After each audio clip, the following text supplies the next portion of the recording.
ಮಂಡಕ್ಕಿ ಉಸುಳಿ ಮಿರ್ಚಿ ಮಂಡಕ್ಕಿನ ನೆನೆಸ್ಕೊಂತ ಅದ ಈ ಥರ ತಕೊಂಡು ಚೆನ್ನಾಗಿ ಹಿಂಡಿ ತೆಗಿತೀರ. ಉಪ್ಪು ಹುಳಿ ಕಡಲೆ ಹಿಟ್ಟು ಮೊದಲೇ ಹಾಕೋಬೇಕು.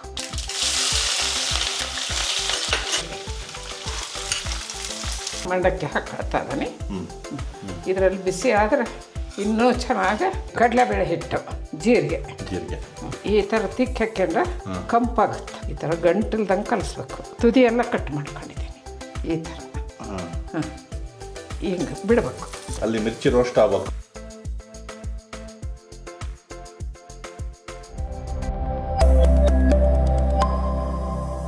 ನಮಸ್ಕಾರ ವೀಕ್ಷಕರೇ, ವಿಶಿಷ್ಟ ರುಚಿ ಯೂಟ್ಯೂಬ್ ವಾಹಿನಿಗೆ ತಮ್ಮೆಲ್ಲರಿಗೂ ಪ್ರೀತಿಯ ಸ್ವಾಗತ. ಮೊದಲನೇದಾಗಿ ನಮ್ಮೆಲ್ಲ ವೀಕ್ಷಕ ವೃಂದಕ್ಕೂ ಮಹಾಶಿವರಾತ್ರಿ ಹಬ್ಬದ ಹಾರ್ದಿಕ ಶುಭಾಶಯಗಳನ್ನು ತಿಳಿಸ್ತಾ ಇದ್ದೇವೆ. ಆ ಪರಮಾತ್ಮ ಪರಶಿವನ ಆಶೀರ್ವಾದ ನಮ್ಮೆಲ್ಲರ ಮೇಲೂ ಇರಲಿ ಅಂತ ಹೇಳ್ತಾ, ಅಮ್ಮ ನಮಸ್ಕಾರ. ನಮಸ್ಕಾರ. ಈ ಒಂದು ಸಂಚಿಕೆಯಲ್ಲಿ ಶಿವರಾತ್ರಿ ಪ್ರಯುಕ್ತ ಏನನ್ನು ಮಾಡಿ ತೋರಿಸ್ತೀನಿ? ನಾನು ಮಂಡಕ್ಕಿ ಉಸುಳಿ ಮಿರ್ಚಿ. ಮಂಡಕ್ಕಿ ಉಸುಳಿ ಮಿರ್ಚಿ ಇದಿರ್ಲೇಬೇಕಲ್ವಾ? ಹೌದು. ಸಂಜೆಯ ಪಳಾರ ಇದು. ಹೌದು. ಇದು ಇದ್ರೇನೆ ಶಿವರಾತ್ರಿ ಪೂರ್ಣಗೊಳ್ಳೋದು. ಎಲ್ಲ ಹಣ್ಣು ಹಂಪಲು ಎಲ್ಲ ಇರುತ್ತೆ.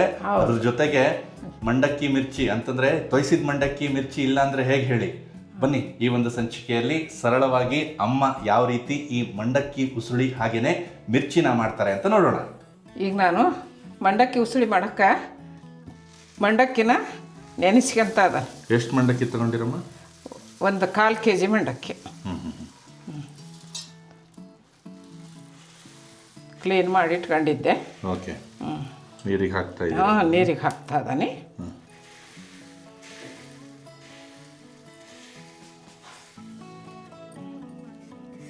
ಈಗ ಇದನ್ನು ಪ್ರೆಸ್ ಮಾಡ್ಕೊಂತ ಹಿಂಗಂದ್ರೆ ಸಾಕು, ಒಳಗೆ ಹೋಗ್ಬಿಡ್ತಾವೆ. ನೀರು ಇದೆ ಅಲ್ಲ.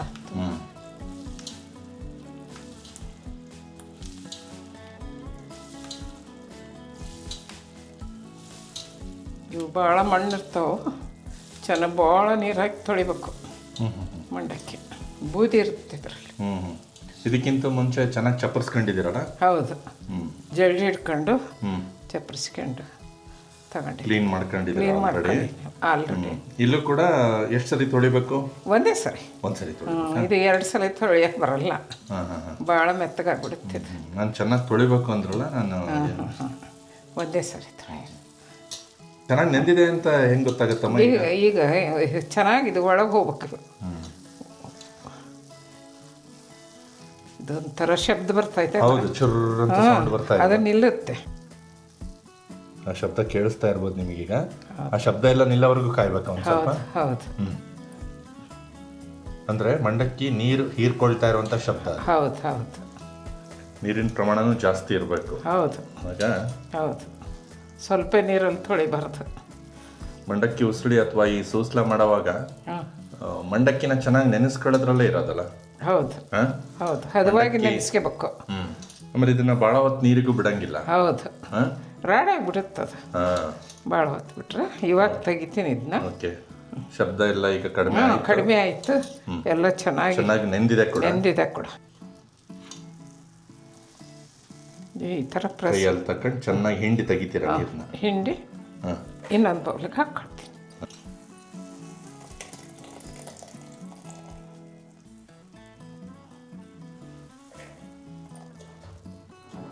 ಈ ಥರ ಹಿಂಡಿ ತೆಗೆದ್ಮೇಲೆ ಒಂದು ಸ್ವಲ್ಪ ಹೊತ್ತು ಬಿಡಬೇಕಲ್ಲ ಇದನ್ನ? ಹೌದು, ಬಿಡಬೇಕು ಒಂದು ಸ್ವಲ್ಪ ಹೊತ್ತು. ಈಗ ನಾನು ಇದಕ್ಕೆ 2 ಸ್ಪೂನು ಉಪ್ಪು ಹಾಕ್ಕೊಳ್ತೀನಿ.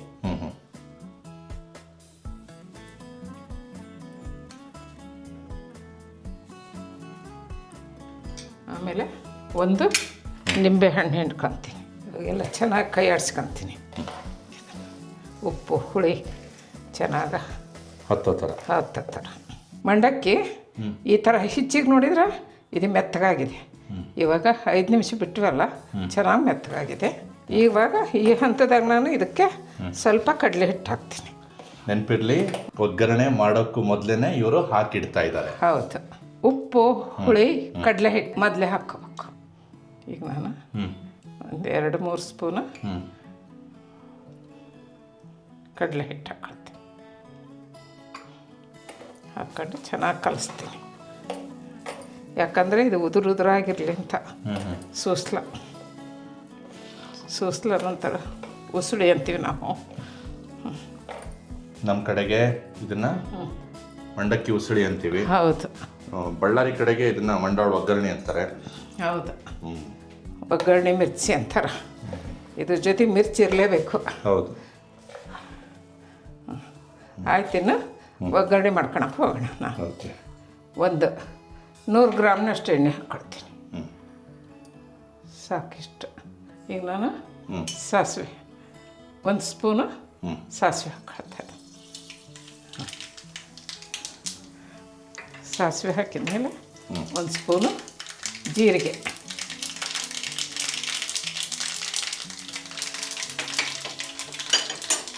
ಒಂದು 7-8 ಹಸಿಮೆಣಸಿನ್ಕಾಯಿ ಸಣ್ಣಗೆ ಹೆಚ್ಚಿದ್ದು,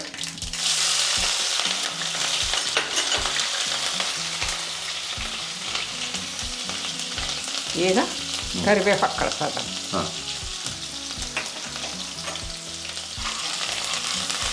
4 ಸಣ್ಣಗೆ ಹೆಚ್ಚಿದ ಈರುಳ್ಳಿ,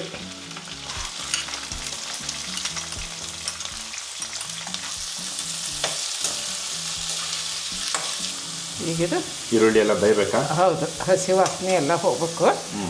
ಈ ಹಂತದಾಗ ನಾನು ಒಂದು 2 ಸ್ಪೂನು ಸಕ್ಕರೆ ಹಾಕ್ಕೊಳ್ತಾ ಇದ್ದೀನಿ. ಸ್ವಲ್ಪ ಉಪ್ಪು ಹಾಕಿದ್ರೆ ಗಡೆ ಬೇಯುತ್ತೆ. ಈರುಳ್ಳಿ 1 ಸ್ಪೂನ್, ಸ್ವಲ್ಪ ಒಂದು ಅರ್ಧ ಸ್ಪೂನ್ನಷ್ಟು. ಅರ್ಧ ಸ್ಪೂನಷ್ಟು. ಯಾಕಂದ್ರೆ ಅಲ್ಲಿ ಆಲ್ರೆಡಿ ಮಂಡಕ್ಕೆಲ್ಲ ಹಾಕಿದ್ದೀವಲ್ಲ.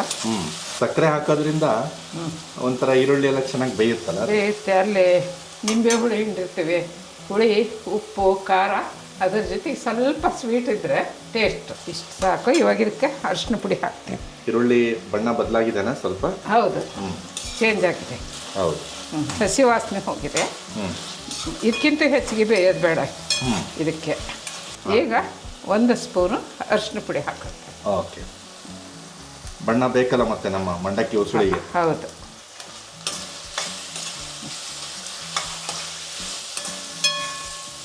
ಈಗ ಮಂಡಕ್ಕಿ ಹಾಕ್ಕೊಳ್ತಾ ಇದ್ದಾನೆ. ಹಾಕ್ಕೊಂಡು ಆಲ್ರೆಡಿ ಇದಕ್ಕೆ ಅರಿಶಿನ ಪುಡಿ, ಉಪ್ಪು, ಹುಳಿ, ಖಾರ ಎಲ್ಲ ಆಗಿದೆ. ಇದು ಈ ಹಂತದಾಗ ನಾನು ಎಲ್ಲ ಚೆನ್ನಾಗಿ ಕೈಯಾಡ್ಸ್ಕೊಂತೀನಿ. ಇದು ಒಂದು ಸ್ವಲ್ಪ ಇದರಲ್ಲಿ ಬಿಸಿ ಆದರೆ ಇನ್ನೂ ಚೆನ್ನಾಗಿ ಮೆತ್ತಗೆ ಟೇಸ್ಟಿಯಾಗಿರುತ್ತೆ ಮಂಡಕ್ಕಿ. ನೆನೆಯೋದಷ್ಟೇ ಅಲ್ಲ, ಈ ಹಂತದಲ್ಲಿ ಸ್ವಲ್ಪ ಬೇಯಲು ಬೇಕು. ಹೌದು, ಮಂಡಕ್ಕಿ. ಹೌದು. ಒಗ್ಗರಣೆ ಒಳಗೆ ಸ್ವಲ್ಪ ಬೆಂದರೆ ಚೆನ್ನಾಗಿರ್ತದೆ. ಬಿಸಿ ಬಿಸಿಯಾಗಿರುತ್ತೆ ತಿನ್ನೋಕ್ಕೆ. ಬಿಸಿ ಬಿಸಿ ಇದ್ರೆ ಚೆನ್ನಾಗಿ ಕಾಣಿಸುತ್ತೆ. ಸ್ವಲ್ಪ ಉಪ್ಪು ನೋಡ್ತೀನಿ. ಉಪ್ಪು ನೋಡ್ಕೊಂಡು ಬೇಕಂದ್ರೆ ಇವಾಗಲೇ ಹಾಕ್ಬೇಕು. ನಮ್ಮ ಕಲ್ಯಾಣ ಕರ್ನಾಟಕದ ಭಾಗದಲ್ಲಿ, ಅದರಲ್ಲೂ ನಮ್ಮ ಬಳ್ಳಾರಿ, ವಿಜಯನಗರ ಜಿಲ್ಲೆಗಳಲ್ಲಿ ಹೌದು ತಿಂಡಿಗೆ ನಾವು ಮಂಡಾಳ ಒಗ್ಗರಣೆ ಮಿರ್ಚಿ ಅಂತೀವಿ ನಾವು. ಹೌದು, ಬೇಕೇ ಬೇಕು. ಬಡದು ಬಿಡೋದು ಒಗ್ಗರಣೆ ಮಿರ್ಚಿ. ಈ ಹಂತದಲ್ಲಿ ಒಂದು ಸ್ವಲ್ಪ ಉಪ್ಪನ್ನ ನೋಡ್ಕೊಂಡಿದ್ದಾರೆ. ಅದೇ ಉಪ್ಪು ಎಲ್ಲ ಸರಿ ಇದೆ. ಆಫ್ ಮಾಡ್ಕೊಂಡ್ಬಿಡ್ತೀನಿ. ಈಗ ಆಫ್ ಮಾಡ್ಕೊಳ್ತೀನಿ. ಹೌದು, ಆಫ್ ಮಾಡ್ಕೊಂಡು ಸ್ವಲ್ಪ ಕೊತ್ತಂಬರಿ ಹಾಕೊಂತೀನಿ. ಕೊತ್ತಂಬರಿ ಸೊಪ್ಪನ್ನ ಸಣ್ಣದಾಗಿ ಹೆಚ್ಚಿಟ್ಕೊಂಡಿದ್ದೀನಿ. ಈಗ ಇದನ್ನು ಮಿರ್ಚಿ ಆಗೋ ತನಕ ಮುಚ್ಚಿಡ್ತೀನಿ. ಮಿರ್ಚಿ ಮಾಡಲು 200 ಗ್ರಾಮ್ ಹಿಟ್ಟು ತಗೊಂಡಿದ್ದೀನಿ. ಕಡಲೆಬೇಳೆ ಹಿಟ್ಟು. ಇದಕ್ಕೆ ಹಸಿ ಕಡಲೆ ಹಿಟ್ಟು ಅಂತಂದು ಅಂತಾರೆ. ಕಡಲೆಬೇಳೆ ಹಿಟ್ಟು ಅಂತಂದು ಅಂತಾರೆ. ಇದು ಗರಿ ಗರಿಯಾಗಿ ಬರಬೇಕು ಅಂದರೆ ಇದಕ್ಕೆ 2 ಸ್ಪೂನು ಅಕ್ಕಿ ಹಿಟ್ಟು ಹಾಕೋಬೇಕು. ಅಕ್ಕಿ ಹಿಟ್ಟು. ಹೌದು, 2 ಸ್ಪೂನ್ ಹಾಕೊಂತೀನಿ ಅಕ್ಕಿ ಹಿಟ್ಟು. 2 ಸ್ಪೂನ್ ಉಪ್ಪು ಹಾಕ್ಕೊಳ್ತೀನಿ. 2 ಸ್ಪೂನ್. 1.5 ಹಾಕೊಂತೀನಿ. ನೋಡ್ಕೊಂಡು ಮತ್ತೆ ಹಾಕೊಳ್ಳೋಣ. ಮತ್ತೆ ಉಪ್ಪು ಮುಂದೆ ಹೌದು, ತೆಗಿಯೋಕ್ಕಾಗಲ್ಲ.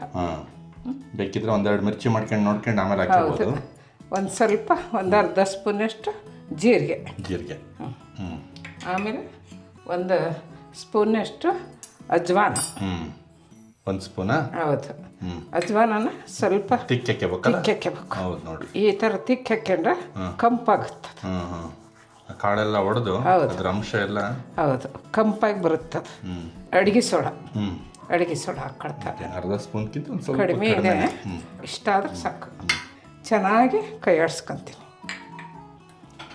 ಎಲ್ಲ ಮಿಕ್ಸ್ ಆಗಬೇಕಲ್ಲ. ನೀರು ಹಾಕೋಕ್ಕೂ ಮೊದಲೇ ಕೈ ಆಡಿಸ್ಕೋಬೇಕು ನೀಟಾಗಿ. ಮಿರ್ಚಿಯಾಗಿ ಆಗೋಷ್ಟು ಗಟ್ಟಿಯಾಗಿ ಕಲಿಸ್ಕೋಬೇಕು. ಈಗ ನೀರು ಹಾಕ್ಕೊಳ್ತಾ ಇದ್ದಾನೆ. ನೀರು ಹಾಕ್ಕೊಂಡು ನೋಡ್ಕೊಂಡು ಹಾಕ್ಕೋಬೇಕು. ಒಂದೇ ಸರಿ ಹಾಕ್ಕೋಬಾರ್ದು, ನೋಡ್ಕೊಂಡು ಹಾಕ್ಕೋಬೇಕು ನೀರು.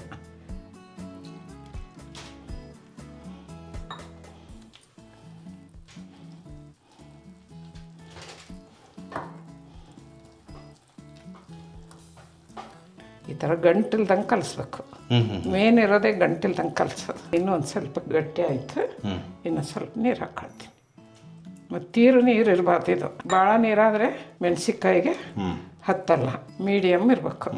ಗಟ್ಟಿ ಆದ್ರೆ ಬೇಯಲ್ಲ. ನೋಡ್ರಿ ಇವಾಗ ಎಷ್ಟು ಚೆನ್ನಾಗಿ ಕೈ ಈ ಥರ ಆಡಿಸ್ಕೊಳ್ತೀರಲ್ಲ, ಇದರಿಂದಾಗಿ ಹೌದು ಎಲ್ಲ ಚೆನ್ನಾಗಿ ಬೆರೆಯುತ್ತೆ. ಈ ಹದದಲ್ಲಿ ಹಿಂಗೆ ತಕೊಂಡ್ರೆ ಹೆಂಗಿರ್ಬೇಕಮ್ಮ? ಅದೇ ಈ ಹದ ಹಿಂಗೆ ಬೀಳ್ಬೇಕು. ಹಿಂಗೆ ಸರಸರ ಅಂತಾನು ಬೀಳಬಾರ್ದು, ಹೌದು, ಬೀಳದೇನೂ ಇರಬಾರ್ದು. ಮೆಣಸಿನ್ಕಾಯಿ ಯಾವ ಥರ ತಗೊಂಡಿದ್ದೀರಮ್ಮ? ತುದಿ ಎಲ್ಲ ಕಟ್ ಮಾಡ್ಕೊಂಡಿದ್ದೀರಾ?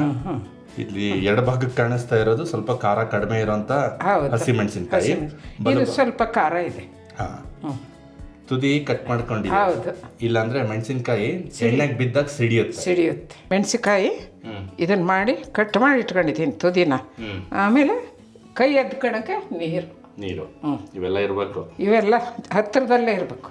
ಯಾಕಂದ್ರೆ ಸಿದ್ಧವಾಗಿದೆ. ಎಣ್ಣೆ ಕಾದಿದೆ. ಈಗ ಒಂದು ಸ್ವಲ್ಪ ಎಣ್ಣೆ ಇದಕ್ಕೆ ಗರಿ ಅನ್ನಂಗೆ ಬರುತ್ತೆ. ಎಣ್ಣೆ ಹಾಕಿದ್ರೆ ಇಲ್ಲಿದೆ ನೋಡ್ರಿ ಇಂಪಾರ್ಟೆಂಟ್ ಟ್ರಿಕ್. ಒಂದು ಸ್ಪೂನ್ ಎಣ್ಣೆ ಹಾಕೊಳ್ತೀವಿ. ಹೌದು, ಇದರಿಂದನೇ ಮಿರ್ಚಿ ಹಗುರಾಗಿ ಬರುತ್ತದೆ. ಈಗ ಇದನ್ನ ಬಿಸಿ ಇದೆ, ಕೈ ಇಟ್ಟು ಕಲ್ಸಕ್ಕಾಗಲ್ಲ, ಸ್ಪೂನಿಲೆ ಕಲಿಸ್ತಾ ಇದ್ದೀನಿ. ಈಗ ಒಂದು ಸ್ವಲ್ಪ ಬಿಡ್ತೀನಿ ಇದರಲ್ಲಿ, ಎಣ್ಣೆ ಕಾದಿದೆ ಇಲ್ಲ ಅಂತ ನೋಡೋಕ್ಕಿದೆ. ಹೌದು, ಟೆಸ್ಟಿಂಗ್. ಇನ್ನೊಂದು ಸ್ವಲ್ಪ ಕಾಯಬೇಕು. ಹಾಕಿದ ತಕ್ಷಣ ಮೇಲೆ ಬಂದ್ಬಿಡ್ಬೇಕು. ಹೌದು, ಇನ್ನೊಂದು ಸರಿ ಹಾಕ್ತೀನಿ. ಬಂತು ನೋಡ್ರಿ, ಇವಾಗ ಬಂತು. ಈ ಥರ ಕೈ ಹಿಡ್ಕೋಬೇಕು. ಬೆರಳು ಕಡೆಗೆ ಹತ್ತಬಾರ್ದು, ಅದು ಈ ಕಡೆಗೆ ಈ ಮಗ್ಲಷ್ಟೇ ಹತ್ಬೇಕು. ಈ ಥರ ಹಿಂಗೆ ಬಿಡಬೇಕು. ಒಂದೇ ಸೈಡ್ ಹತ್ಕೋಬೇಕು, ಒಂದು ಸೈಡ್ ಇದಾಗಬೇಕು ಮಿರ್ಚಿ. ಈ ಥರ ಬೆರಳು ಕಡೆಗೆ ಹತ್ತಬಾರ್ದು. ಈ ಥರ ಹಿಂಗೆ ಬಿಡಬೇಕು. ನಮ್ಮ ಸೈಡ್ ಏನಿರುತ್ತಲ್ಲ ಬೆರಳು ಕಡೆಗೆ ಹಿಟ್ಟು ಹತ್ತಲ್ಲ. ಎಷ್ಟು ಚೆನ್ನಾಗಿ ಉಪ್ತದ ನೋಡ್ರಿ. ಹೌದು, ಮೇಲೆ ಕ್ರಿಸ್ಪಿಯಾಗಿ ಒಳಗಡೆ ಟೊಳ್ಳಾಗಿ ಬರುತ್ತೆ. ಇವು ಏರು ಬೇಯಬಾರ್ದು. ಹೌದು, ಭಾಳ ಏರು ಬಂದ್ರೂ ಟೇಸ್ಟು ಇದಾಗ್ತತಿ. ಈಗ ಹೌದು, ಅಷ್ಟಕ್ಕೆ ಕೆಂಪಾಗಿ ಲೈಟ್ ಏನು ಕಲರ್ ಬದಲಾಗಿದೆಯಲ್ಲ, ಅಷ್ಟಾದ್ರೂ ಸಾಕು. ತುಂಬ ಕೆಂಪಾಗಬಾರ್ದು. ತುಂಬ ಕೆಂಪಾಗಬಾರ್ದು, ಚೆನ್ನಾಗಿ. ಎಣ್ಣೆ ಚೆನ್ನಾಗಿ ಕಾದಿರ್ಬೇಕು, ಅದು ಭಾಳ ಮುಖ್ಯ. ಎಣ್ಣೆ ಕಾಯೋದು ಮುಖ್ಯ. ಮತ್ತಿಲ್ಲಾಂದ್ರೆ ಎಣ್ಣೆ ಹಿಡಿದು ಬಿಡ್ತಾವೆ ಇವು. ಹೌದು. ಈಗ ಇದನ್ನು ಈ ಕಡೆ ಮಾಡಿ ಇದೆ. ಮೆಣಸಿನ್ಕಾಯಿ ಬೆಂದಿದ್ದಾವು, ಇವಾಗ ತಕ್ಕಂತೀನಿ ನಾನು. ಮೊದಲನೇ ಒಬ್ಬಿ ಬಿಡ್ತಿದ್ದಂಗೆನೆ ನಾವು ಮಿರ್ಚಿ ತಿಂದು ನೋಡ್ಕೊಂಡ್ಬಿಟ್ರೆ ಉಪ್ಪು ಗೊತ್ತಾಗ್ಬಿಡ್ತದೆ. ನೆಕ್ಸ್ಟ್ ಒಬ್ಬಿ ಚೆನ್ನಾಗಿದೆ ಮಾಡ್ಕೊಳಕ. ನಾವು ಈ ಥರ ಮಾಡ್ಕೊಂಡು ಮಾಡಿದ್ರೆ ಒಳ್ಳಾಗ ಮಧ್ಯ ಮಿರ್ಚಿ ಬಿಡುವಾಗ ಮಧ್ಯ ಹಿಂಗೆ ಕೈ ಆಡಿಸ್ಕೊಂತಾನೆ ಹಿಂಗೆ ಸರ್ಕ್ಯುಲರ್ ಮೋಷನ್ ಅಲ್ಲಿ ಅವರು ತಿರುಗಿಸ್ಕೊಳ್ತಿದ್ದಾರೆ ನೋಡ್ರಿ. ಈ ತರ ಮಾಡೋದ್ರಿಂದಾನೇ ಮಿರ್ಚಿ ಚೆನ್ನಾಗಿ ಬರೋದು. ಒಂದು ಸ್ವಲ್ಪ ಕೈ ಎತ್ಕೊಂತೀನಿ ನಾನು. ಹತ್ತಿರುತ್ತಲ್ಲ, ಹಿಟ್ಟು ಹತ್ತಿರುತ್ತೆ. ಹೌದು, ಮಾಡಬಾರ್ದು.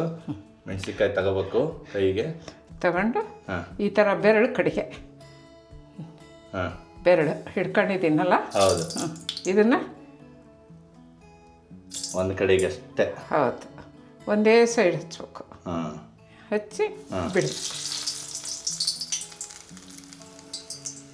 ಎಲ್ಲ ಕಡೆಗೂ ಹತ್ತು ಬಿಡಬಾರ್ದು ಅದು. ಹೌದು, ಓಪನ್ ಇರ್ಬೇಕು ಹಿಂಗೆ ಒಂದು ಕಡೆಗೆ. ಹೌದು, ಮಿರ್ಚಿ ಚೆನ್ನಾಗಿ. ಹೌದು, ಈ ಥರ ತುಂಬು ಮಿರ್ಚಿ ಎಣ್ಣೆಗೆ ಎಕ್ಸ್ಪೋಸ್ ಆಗಬೇಕು, ಅವಾಗ ಅದು ಖಾರ ಅಂಶ ಹೋಗುತ್ತೆ ಅದರಲ್ಲಿ. ಹೌದು,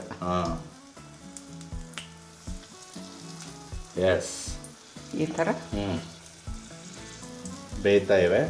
ಹಂಗೆ ಒಂದು ಕಡೆಗೆ ಬೇಯ್ತಿದ್ದ ಹಾಗೇನೆ ತಿರುಗಿಸ್ಕೊಂಬಿಡೋದು. ಹೌದು, ಒಂದು ಟಚ್ ಕೊಟ್ಟರೆ ಅವೇ ತಿರುಗಿಬಿಡ್ತಾವೆ.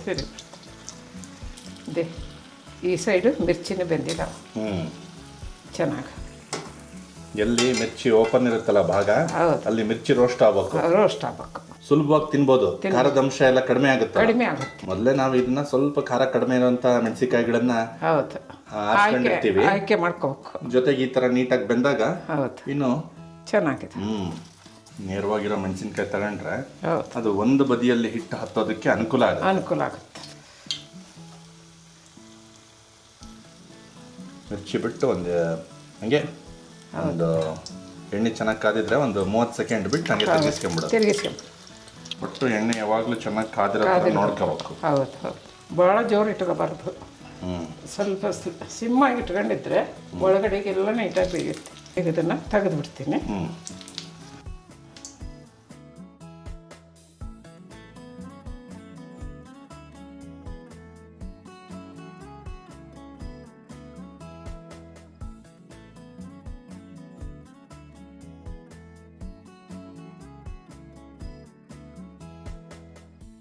ಶಿವರಾತ್ರಿ ಹಬ್ಬಕ್ಕೋಸ್ಕರ ಮಂಡಕ್ಕಿ ಉಸುಳಿ ಮಿರ್ಚಿ ಮಾಡಿಕೊಟ್ಟಿದ್ದೀನಿ. ತಿಂದು ಹೇಗಿದೆ ಅಂತಂದು ಹೇಳಕ್ಲಮ್ಮ. ತುಂಬ ಧನ್ಯವಾದಗಳು ವೀಕ್ಷಕರೇ. ಶಿವರಾತ್ರಿ ಅಂತಂದರೆ ಉಪವಾಸ, ಶಿವರಾತ್ರಿ ಅಂತಂದರೆ ಜಾಗರಣೆ, ಶಿವರಾತ್ರಿ ಅಂತಂದರೆ ಸಂಜೆ ಹೊತ್ತಿಗೆ ಈ ರೀತಿಯ ಫಳಾರ ಇರಬೇಕು. ಅದರಲ್ಲೂ ಮುಖ್ಯವಾಗಿ ಈ ಮಂಡಾಳ ಒಗ್ಗರಣೆ ಹಾಗೆಯೇ ಮಿರ್ಚಿ ಇರಬೇಕು. ಆವಾಗಲೇ ಆ ಹಬ್ಬಕ್ಕೆ ಒಂದು ಕಳೆ ಬರೋದು, ಹಾಗೆಯೇ ಜಾಗರಣೆಗೆ ಒಂದು ಜೋಶ್ ಸಿಗೋದು. ಏನು ಹೇಳ್ತೀರಾ? ಈ ರೀತಿ ಮಂಡಕ್ಕಿ ಒಗ್ಗರಣೆ, ಮಿರ್ಚಿ, ಹಣ್ಣುಗಳನ್ನು ತಿಂತಾ ದೇವರ ಜಪವನ್ನು ಮಾಡ್ತಾ, ಟಿ ವಿಯಲ್ಲಿ ಒಳ್ಳೊಳ್ಳೆ ಸಿನಿಮಾ ಹಾಕಿರ್ತಾರೆ, ಗುರು ಶಿಷ್ಯರು, ಶಿವರಾತ್ರಿ ಮಹಾತ್ಮೆ, ಭಕ್ತ ಸಿರಿಯಾಳ ಮುಂತಾದವುಗಳು, ಶ್ರೀ ಮಂಜುನಾಥ, ಇವೆಲ್ಲವೂ ಇದ್ದರೆ ತಾನೇ ಒಂದು ಶಿವರಾತ್ರಿ ಸಂಪನ್ನವಾಗೋದು. ಏನು ಹೇಳ್ತೀರಾ? ಬನ್ನಿ ಈಗ ತಡ ಮಾಡ್ದೇ ಇದರ ರುಚಿಯನ್ನು ನೋಡ್ಬಿಡೋಣ. ಮೊದಲಿಗೆ ಮಂಡಾಳ ಒಗ್ಗರಣೆ ಅಥವಾ ಸೂಸ್ಲ ಅಂತ ಕರೀತಾರೆ ಇದನ್ನು.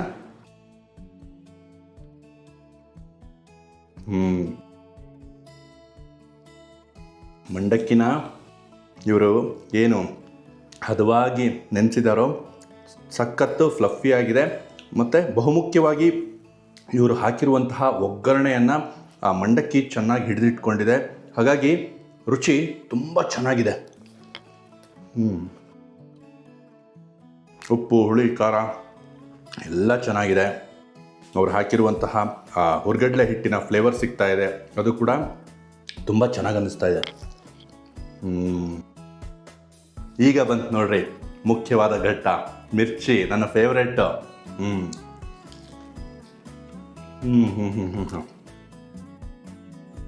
ಎಕ್ಸಲೆಂಟ್.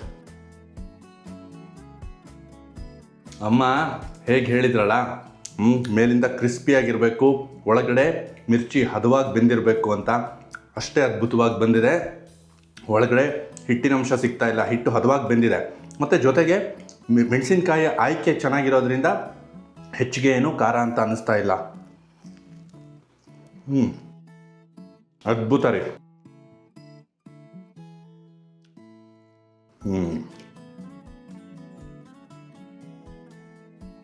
ಟಾಪ್ ಕ್ಲಾಸ್ ಅಂತಲೇ ಹೇಳ್ಬೋದು.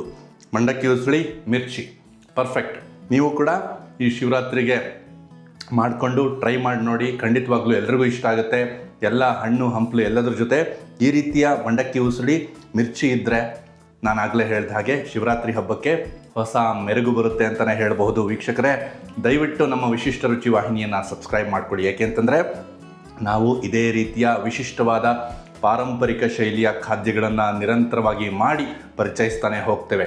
ದಯವಿಟ್ಟು ನಮ್ಮ ವಿಡಿಯೋಗಳನ್ನು ಇನ್ನೂ ಹೆಚ್ಚು ನೋಡ್ತಾ, ನಮ್ಮ ವಿಡಿಯೋಗಳು ಇಷ್ಟವಾದರೆ ಲೈಕ್ ಮಾಡ್ತಾ ನಮ್ಮನ್ನು ಬೆಂಬಲಿಸಿ ಅಂತ ಹೇಳ್ತಾ ಈ ಒಂದು ಸಂಚಿಕೆಯನ್ನು ಇಲ್ಲಿಗೆ ಮುಗಿಸ್ತಾ ಇದ್ದೀನಿ. ಧನ್ಯವಾದಗಳು.